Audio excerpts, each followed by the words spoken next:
안녕하십니까. 주식회사 더천마푸드의 박일호 주임입니다. 먼저 시작하기에 앞서 저희 브랜드를 다른 사람들에게 소개시켜 드릴 수 있는 기회를 주신 공유FC 마스터분과 스태프분들에게 감사 인사를 먼저 전달합니다. 감사합니다. 그러면 저희 더천마푸드에 대해서 소개를 시작하겠습니다. 저희 더천마푸드는 2009년 천안 두정동 쌍둥이 수육국밥으로 시작해서 이듬해 2013년에 본격적으로 프랜차이즈 사업을 준비를 시작했습니다. 이 당시 13년도에 브랜드 디자인과 매뉴얼을 구비하고 그리고 물품 공급 업체랑 인테리어를 통일하였습니다. 그리고 주식회사 더천마푸드라고 법인 전환을 하면서 본격적으로 프랜차이즈 사업을 시작하였습니다. 그리고 14년에는 본격적으로 가맹 사업을 개시하고 전국적으로 가맹 점포를 15개를 개시했습니다. 그리고 현재 17년에는 전국에 18개 점포를 운영 중이고 있습니다. 저희 대표님이 가맹점 점주로 출신이다 보니까 가맹점주님하고 회사하고의 소통 그리고 같이 성장하는 위주의 경영을 좀 중요시 생각하고 있습니다. 그러다 보니 14년도부터 가맹점을 개시하고 무분별하게 가맹점을 늘리기보다는 가맹점이랑 소통도 하고 회사의 내실을 좀 더 다지면서 더 크게 도약을 할 준비를 하고 있습니다. 그래서 현재는 어느 정도 기본도 많이 쌓였고 가맹점들과 소통하는 법도 많이 회사에서 노하우가 쌓였기 때문에 더 큰 도약을 할 준비를 끝냈다고 보고 있습니다. 다음으로는 저희 브랜드 네임의 소개를 시작하겠습니다. 저희 더참맛 수육국밥 맨 보쌈은 더참맛이라는 글자가 조금은 다가가기가 힘든 글자인데 이 더참맛의 더는 그 맛과 영양을 더했다는 뜻의 더를 뺐고 그리고 맛을 위해 준비한 시간을 참았다 해서 참자를 넣었습니다. 그리고 정성이 담긴 우리의 음식을 맛보다의 맛을 넣었습니다. 이런 식의 저희 브랜드 네임 내에서 그 메뉴의 강점하고 그리고 특성을 전부 다 담았다고 볼 수 있는데요. 그러면 저희 더천맛 수육국밥을 운영하면서 특성과 강점이 무엇이 있는지 한번 말씀드려보겠습니다. 첫 번째로 수육국밥이라는 한식 메뉴가 저희 창업시장에서는 그렇게 보편화되어 있는 아이템은 아닙니다. 그러다 보니까 이런 독창적인 아이템이 창업시장에서는 유행이나 그리고 계절을 많이 타지 않아서 사계절 내내 수익이 일정할 수 있다고 볼 수 있습니다. 그리고 저희 회사는 자그마한 규모인데도 불구하고 더마푸드 시스템이라고 자체적으로 공장을 운영하고 있습니다. 자체적인 공장 운영과 그리고 OEM을 같이 병행하면서 회사 내에서 제조랑 그리고 납품까지 같이 병행하고 있기 때문에 품질의 저하도 본사가 책임지고 다시 빠른 피드백이 있어서 품질 저하도 크게 없다고 볼 수 있습니다. 그리고 저희 조리법 자체가 굉장히 간단합니다. 수육 국수에 그리고 고기 이렇게 담아서 밥이랑 그리고 반찬만 이렇게 나가면 되는 간편한 매뉴얼화가 되어 있기 때문에 전문 조리 주방장이 필요하지가 않습니다. 그러다 보니까 테이블 회전율도 빠르고 그리고 인건비도 그만큼 줄어들고 그러다 보니 운영하신 데에 있어서 크게 어려움이 없으십니다. 그리고 맛에 대한 통일도 프랜차이즈는 다 통일화되어 있어야 되니까 저희도 물론 본사에서 운영하는 육수나 모든 전 제품이 공장에서 나오기 때문에 맛에 대한 통일도 이루었습니다. 그리고 저희 육수는 제일 중요한 점인데 저희 육수는 가염 육수가 아니고 무염 육수입니다. 이 가염 육수는 이제 조미료나 뭐 이런 간이 되어 있는 육수를 가염 육수라고 하는데 저희는 무염 육수이기 때문에 따로 간이 되어 있진 않고 보존료라고 해서 그냥 비타민 E가 들어가는 그 보존료만 들어간 그런 무염 육수를 쓰고 있습니다. 이 무염 육수는 가염 육수에 비해서 원재료의 맛을 고유하게 느낄 수 있습니다. 그리고 원재료의 맛도 느끼고 가염 육수에 비해서 이제 간이 안 되어 있기 때문에 그 드시는 분이 뭐 기호에 맞게 간을 해서 드실 수 있습니다. 그리고 저희는 2009년도에 쌍둥이 수육국밥이 저희 매장의 원조이기 때문에 어떻게 보면 수육국밥이라는 주제로 프랜차이즈를 한 게 저희 회사가 원조이지 않을까 그렇게 생각되고 있습니다. 그리고 저희는 가맹점하고 그리고 회사하고 같이 커가는 걸 위주로 잡고 있기 때문에 로열티를 받고 있지는 않습니다.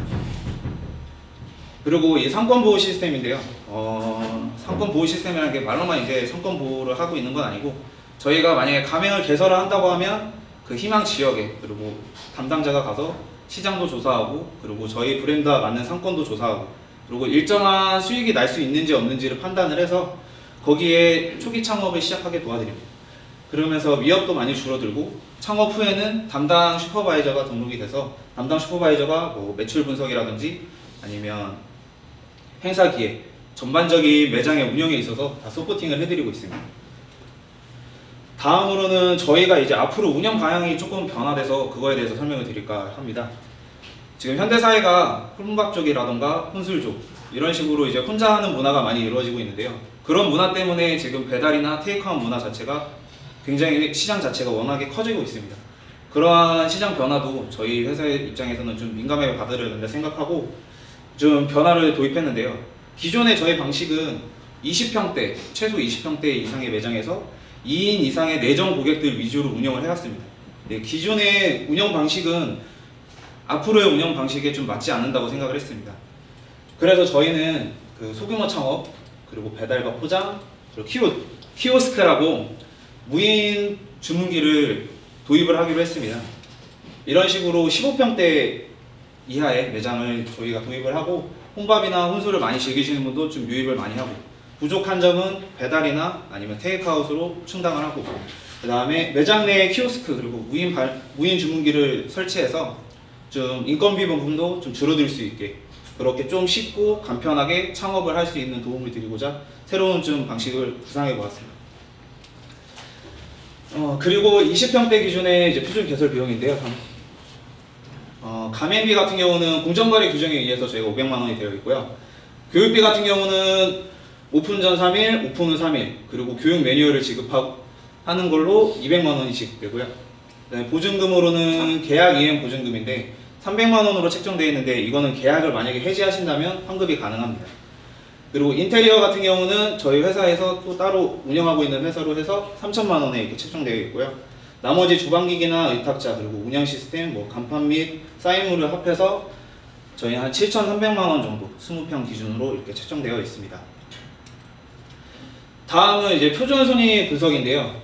저희는 표준 순위 이게 전체적으로 하기보다는 그냥 가장 중간에 있고 표준적으로 볼 수 있는 데를 선택했는데요. 저희 같은 경우는 더참마 수육국밥 이제 아산에 있는 배방점을 한번 해봤습니다. 배방점의 이제 16년 기준으로 월 평균 매출은 4,850만 원입니다. 여기에서 식자재 비용 42%랑 그리고 기타 비용 32%에 35%랑 해서 77%를 뺀 저희 월 수익이 한 1,120만 원 정도 됩니다. 요거 같은 경우는 이제 부가세랑 종합소득세 그리고 직원 복리후생이 좀 포함되어 있지 않기 때문에 그 금액을 제외한다고 해도 거의 1,000만 원 가까이의 수익을 올리고 있다고 볼 수 있습니다. 마지막으로 저희 프랜차이즈 사업 자체가 성공을 위해서 많은 사람들이 좀 도전을 한다고 생각합니다. 그 성공과 실패가 따라오는 확률이 줄어들기 위해 프랜차이즈를 많이 선택을 하시는데 이 프랜차이즈 본사에서 많은 거를 서포팅 해줄 수 있지만 결국에는 점주님의 의지나 그리고 시간 투자가 있지 않으면 그만큼 성공하기 힘들다고 생각합니다. 만약에 시간 투자와 그리고 열정이 있으신다면 오늘 설명회가 많이 부족했는데 이 부족한 점을 궁금하시면 아래 번호로 연락 부탁드리겠습니다. 감사합니다. 예, 발표하시느라 고생 많으셨습니다. 네, 감사합니다. 저희가 첫 회차에 첫 촬영이셔서 사실 긴장 많이 되셨을 텐데 잘 발표해 주신 것 같고요. 저희가 이 발표를 마치시게 되면 해당 브랜드에 대해서 궁금한 부분들 저희 공유FC에서 공식 질문으로 몇 가지 질문들을 드리려고 합니다. 그래서 질문 내용을 한번 보시면서 브랜드에 대해서 조금 더 심도 깊은 그런 이해할 수 있는 장이 되기를 바랍니다. 네. 자, 첫 번째 질문입니다. 이제 슈퍼바이저, 흔히 얘기하는 매장 관리에 대한 영역인데요.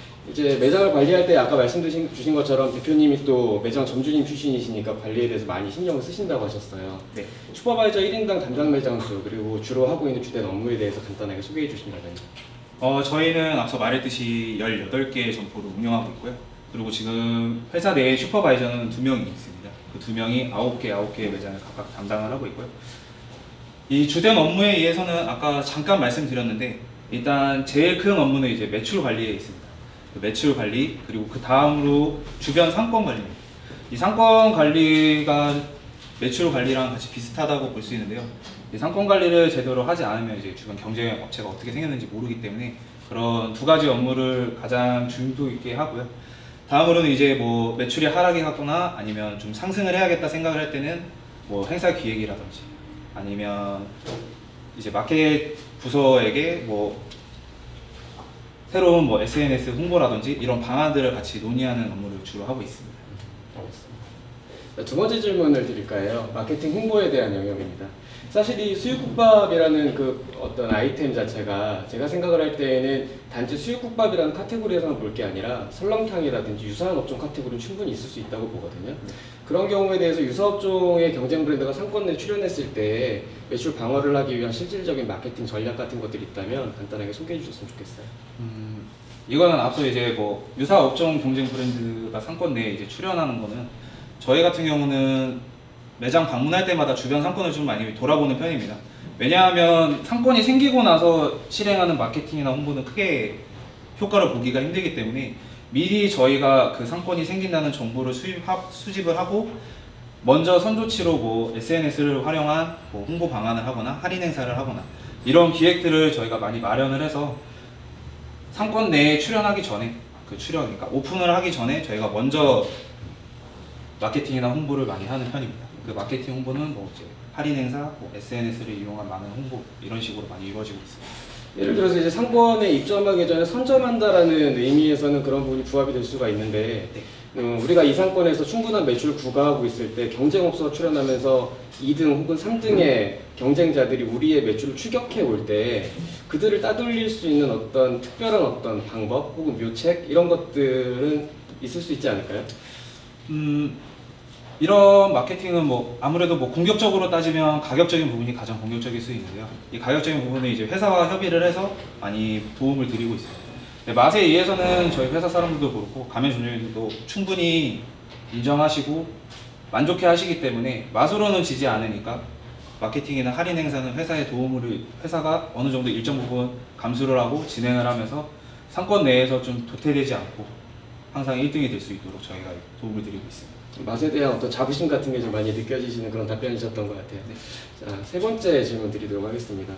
유통과 식자재 영역에 대한 부분인데요. 일단 주로 취급하시는 상품이 수육이라든지 육수 내지는 김치 같은 상품군이라고 판단이 들어요. 이런 주요 제품에 대해서 본사가 아까 말씀 들어보면 이제 제조 공장도 직접 보유하고 계시고 유통 제조를 전부 다 총괄하고 계신 본사이기 때문에 어느 정도의 PB율을 현재 가지고 계신지가 궁금하고요.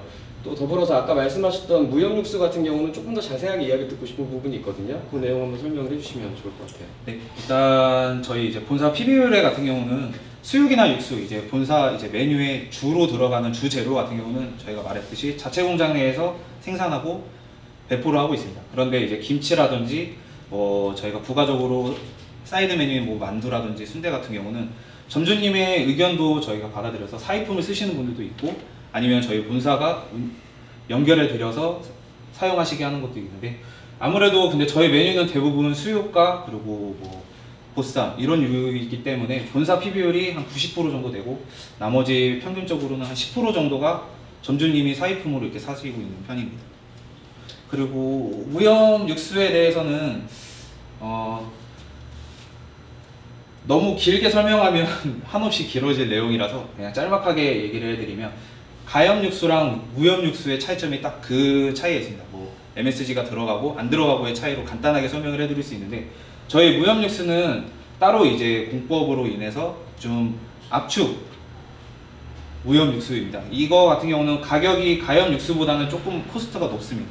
대신 육수의 맛 자체에 그 간이 따로 되어 있지 않아서 방문하신 고객님들이 스스로 이렇게 간도 맞출 수 있고 어떻게 보면 가염 육수는 좀 짜게 느껴져서 금방 이렇게 떨어져 나갈 수 있는데 무염 육수는 개인이 기호식품으로 만들 수 있기 때문에 충분히 장점이라고 볼 수 있습니다. 그럼 이 무염 육수라는 거는 본질적인 어떤 부분이 염을 하지 않았다라는 데 있는 건가요? 네, 아무래도 이제 오랜 기간 보존하기 위해서 많은 거를 많이 보존료나 이런 거 되는데 저희 같은 경우는 보존료는 따로 하나밖에 안 넣고요. 그거 같은 경우는 아무래도 냉장에서 올라가는 것까지 한 일주일 정도의 유통기한만 지닐 수 있을 정도로 가벼운 염 정도만 하고 나머지는 이제 안 하고 있습니다. 단지 가염하지 않았고 기타 첨가제를 넣지 않았다라는 것이 아마 특화된 아이템이진 않을 것 같은데 그렇게 만드는 게 만약에 다라면 그런 것들을 취급하는 업체나 혹은 브랜드들이 많이 생성됐을 거라는 생각이 좀 들고요. 아마 이런 무염 육수를 만드는데 뭐 필요한 여러 가지 노하우들이 또 따로 있는가 보죠? 저희는 따로 이제 TMS라고 따로 이제 공장 시스템을 갖추고 있어서 그 TMS로 이제 좀 압축하고 뭐 지방분이나 육수가 잘 섞일 수 있도록 이런 공정 과정을 거쳐서 나오는 육수이기 때문에 약간은 다른 이제 그냥 뼈만 뿌린 육수보다는 훨씬 더 진하고 그리고 풍미가 많이 느껴지는 육수라고 있습니다. 그리고 추가적인 질문으로 말씀을 드리면은 실제 본사에서 제조와 유통을 병행하는 본사가 사실은 아주 큰 회사를 제외하고 매장 수 20개 남짓의 회사로서는 이렇게 많지 않은 상황, 그러니까 드문 경우라고 저는 생각을 하거든요. 어때요? 본사에서 이런 제조와 유통을 같이 다 했을 때 장점이 있다라면? 아무래도 이제 대형에 이제 오롯이 다 맡기게 되면 뭐 물품에 대한 문제라던가 아니면 이제 가맹 점주님과 회사 간에 다른 진행 방향을 하고 싶지만 이게 쉽게 변화할 수 없는 게 있는데 저희 같은 경우는 이제 본사에서 직접 메뉴를 만들고 메뉴를 수출하는 데 있어서 본사가 만들다 보니까 그런 점에서는 좀 유리한 점이 많다고 봅니다. 다만 이제 걱정되는 부분은 유통에 있어서는 약간 그 뭐랄까 효율성이 좀 저하되는 부분이 있지 않을까요? 예를 들어서 1000개, 2000개 매장이 아닌 이상 서울에 있는 매장이랑 저기 부산 끝에 있는 매장이랑 본사에서 직접 배송을 할 때 네. 매일 배송을 할 수 있을 것 같다는 생각은 안 드는데 배송 주기는 어떻게 되죠? 배송 주기는 주 단위로 한 2회 정도 이렇게 하고 있습니다. 알겠습니다. 일단 어쨌든 제조를 직접 한다는 영역에 대해서는 조금 더 가맹 점주가 혹은 소비자가 신뢰하고 드실 수 있는 제품을 제공해 드린다는 측면에서는 장점으로 생각해 볼 수 있는 부분인 것 같아요. 네 번째 질문 드리도록 할게요. 브랜드 경쟁력에 대한 부분입니다. 아까 잠깐 가맹점 그 손익 분석 해주신 걸 내용을 봤을 때 저희가 볼 때는 인건비 구성비가 조금 높다라는 생각이 좀 들어요. 그래서 수익률에 대한 부분이 약 20% 정도에서 왔다 갔다 하는 정도의 수준으로 높은 편은 아니다라는 생각이 드는데 이런 부분에 대한 보완책이 있다면 어떤 부분이 있을지. 일단 그 앞에서 보여드렸던 배방점회 같은 경우는 이제 점주님이 그 당시에 결혼을 준비 중이시다 보니까 약간은 사람을 좀 더 쓰시고 나온 그 결과가 25% 정도 됐기 때문에 약간 코스트가 높은 편이고요. 저희 평균적으로는 한 20%에서 18% 정도의 인건비를 사용하고 있으니까 이렇게 높은 인건비는 아닌데 이 인건비라는 게 이제 앞으로 계속 오를 거고 유지하기가 힘들다라는 걸 저희도 알고 있기 때문에 아까 앞서 말했듯이 키오스크라고 이제 매장 내에 이제 주문 시스템을 저희도 좀 많이 도입을 하려고 합니다. 앞으로에 있는 매장은 웬만해서 다 자동 주문 시스템을 좀 넣어보려고 지금 많이 알아보고 있습니다. 요즘에 이제 주문 자판기 내지는 키오스크 사용들이 좀 빈번하게 많이 생기고 있는데 보통 사용하는 업체들을 보면은 뭐 패스트푸드점 내지는 객단가가 조금 낮은 업체 매장들 이런 매장들이 주로 사용하고 있는 것들을 좀 볼 수가 있거든요. 아무래도 손님이 스스로 서비스해야지 된다는 측면 때문에 서비스 비용을 제거하고 들어가다 보니까 판매가가 좀 낮은 메뉴들일 때 소비자가 수긍할 수 있을 거라는 부분에서 그런 현상들이 좀 생긴다고 생각을 해요. 뭐 일본 같은 경우를 봐도 뭐 요시노야 같은 저단가 규동 전문점들이 이제 그런 것들 많이 사용을 했었고요. 지금 우리 더천마 수육국밥 같은 경우는 보통 국밥 한 그릇 단가가 얼마 정도 되나요? 평균적으로 이제 아무래도 상권마다 약간씩은 틀리지만 평균적으로는 한 7,000원에서 그리고 좀 큰 사이즈 이제 특대 같은 경우는 8,000원, 7에서 8,000원 정도 사이로 있습니다. 그러면 한번 여쭤보고 싶은 게 한 7,000원에서 8,000원 정도의 음식을 내가 사 먹을 때 주문 자판기를 통해서 내가 직접 셀프 서빙해서 가져가야 하고 그리고 아마 들어가는 기본 찬들이 그래도 한 두세 가지 정도는 들어갈 법한 한식 브랜드이기 때문에 그런 부분들에 대해서는 어떤 보완점이나 생각해 두신 부분이 있는지. 저희가 일단은 지금 기존에 있는 이제 20평대 이상의 매장에 대해서 키오스크 설치는 아직은 무리라고는 생각은 하고 있습니다. 근데 이거 같은 경우는 점점 이제 인건비가 많이 올라가다 보면 저희와 같은 상황에 있는 매장들은 어쩔 수 없이 인건비를 가장 먼저 줄여야 하기 때문에 이 키오스크를 선택할 수밖에 없다고 저희는 판단을 하고 있습니다. 결과적으로 매장 자체를 좀 소형화 경량화 하겠다라는 측면으로 전략을 좀 짜신 부분이 있으시겠네요. 네, 저희는 앞으로 조금 소형화 경량화 수준 좀 수를 많이 늘리려고 하고 있습니다. 알겠습니다. 잘 들었습니다. 자, 마지막으로 저희 영상 보시고 계실 시청자분들 내지 청취자분들에게 마지막으로 더천마 수육국밥에 대해서 간단하게 인사 말씀, 마무리 말씀 주신다면요. 아직은 작은 소규모 회사이긴 합니다. 하지만 그만큼 저희가 많은 분들에게 신경을 쓸 수 있고 그리고 많은 점을 도움을 드릴 수 있다고 생각합니다. 아까 앞서 말했듯이 뭐 프랜차이즈는 좀 점주님의 생각이 좀 많이 중요하다고 생각합니다. 그런 점주님의 생각이 저희 회사와 맞다면 저희 회사에 한번 문의 한번 전화 주시는 것도 나쁘지 않다고 생각합니다. 감사합니다. 예, 저천마 수육국밥이었습니다.